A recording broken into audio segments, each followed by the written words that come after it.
जय श्री राधे कृष्ण। माघ के महीने का हमारे सनातन धर्म में बहुत महत्व है। यह महीना भगवान श्री कृष्ण को अति प्रिय है। इस महीने में प्रतिदिन पवित्र नदी में स्नान करना चाहिए, भगवान की पूजा करनी चाहिए और साथ ही माघ मास महात्म्य की कथा पढ़नी या सुननी चाहिए। तो आज मैं आपके लिए माघ मास महात्म्य की कथा का पहला अध्याय लेकर आया हूँ। तो आइए सुनते हैं माघ मास महात्म्य की कथा का पहला अध्याय। एक समय श्री सूत जी ने अपने गुरु श्री व्यास जी से कहा कि गुरुदेव कृपा करके आप मुझसे माघ मास का महात्म्य कहिए, क्योंकि मैं आपका शिष्य हूँ।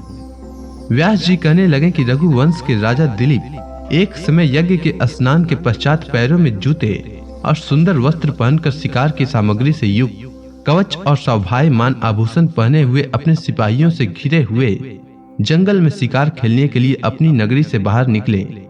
उनके सिपाही जंगल में शिकार के लिए मृग, व्याघ्र, सिंह आदि जंतुओं की तलाश में इधर उधर फिरने लगे। उस वन में वन स्थली अत्यंत शोभा को प्राप्त हो रही थी।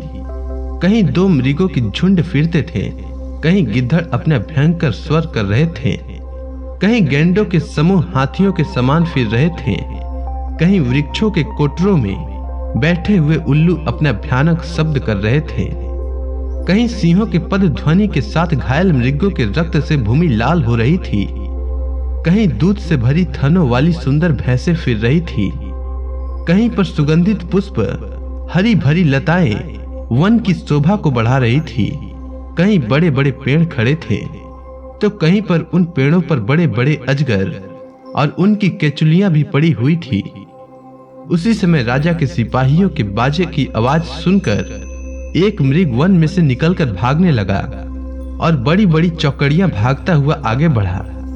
राजा ने उनके पीछे अपना घोड़ा दौड़ाया, परंतु मृग पूरी शक्ति से भागने लगा। मृग कांटेदार वृक्षों के एक जंगल में घुसा और राजा ने भी उनके पीछे वन में प्रवेश किया, परंतु दूर जाकर मृग राजा की दृष्टि से ओझल होकर निकल गया। राजा निर्जल वन में अपने सैनिकों सहित प्यास के मारे अति दुखी हो गया।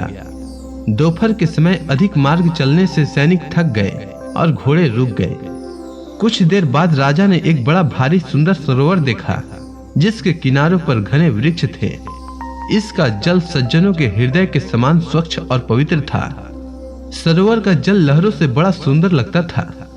जल में अनेक प्रकार के जल जंतु, मछलियां आदि स्वच्छंदता से इधर उधर फिर रहे थी। दुष्टों के समान निर्दयी चित्त वाले मगरमच्छ भी थे। किसी किसी जगह लोभी के समान सीमाल भी पड़ी हुई थी। जैसी विपत्ति में पड़े हुए लोगों के दुखों को हरने वाले दानी पुरुष के समान यह सरोवर अपने जल से सभी को सुखी करता था। जैसे मेघ चातक के दुख को हरता है, इस सरोवर को देखकर राजा की थकावट दूर हो गई। रात्रि को राजा ने वहीं विश्राम किया और सैनिक पहरा देने लगे और चारों तरफ फैल गए। रात के अंतिम समय में शुक्रों के एक झुंड ने आकर सरोवर में पानी पिया और कमल के झुंड के पास आया। तब शिकारियों ने सावधान होकर शुक्रों पर आक्रमण किया और उनको मारकर पृथ्वी पर गिरा दिया। उस समय सब शिकारी कोलाहल करते हुए बड़ी प्रसन्नता के साथ राजा के पास गए और राजा प्रभात हुआ देखकर उनके साथ ही अपनी नगरी की तरफ चल पड़ा। जिसका शरीर तपस्या और नियमों के कारण बिल्कुल सूख गया था, जो मृग छाला और वल्कल पहने हुए था और नख, रोम तथा केश धारण किए हुए था। राजा ने ऐसे घोर तपस्वी को देखकर बड़े आश्चर्य से उनको प्रणाम किया और हाथ जोड़कर खड़ा हो गया। तपस्वी ने राजा से कहा कि हे राजन, इस पुण्य शुभ माघ में इस सरोवर को छोड़कर तुम यहाँ से क्यों जाने की इच्छा करते हो? तब राजा कहने लगा कि महात्मन, मैं तो माघ मास में स्नान के फल को कुछ भी नहीं जानता। कृपा करके आप विस्तार पूर्वक मुझको बताइए। तो इसी के साथ माघ मास महात्म्य की कथा का पहला अध्याय पूर्ण हुआ।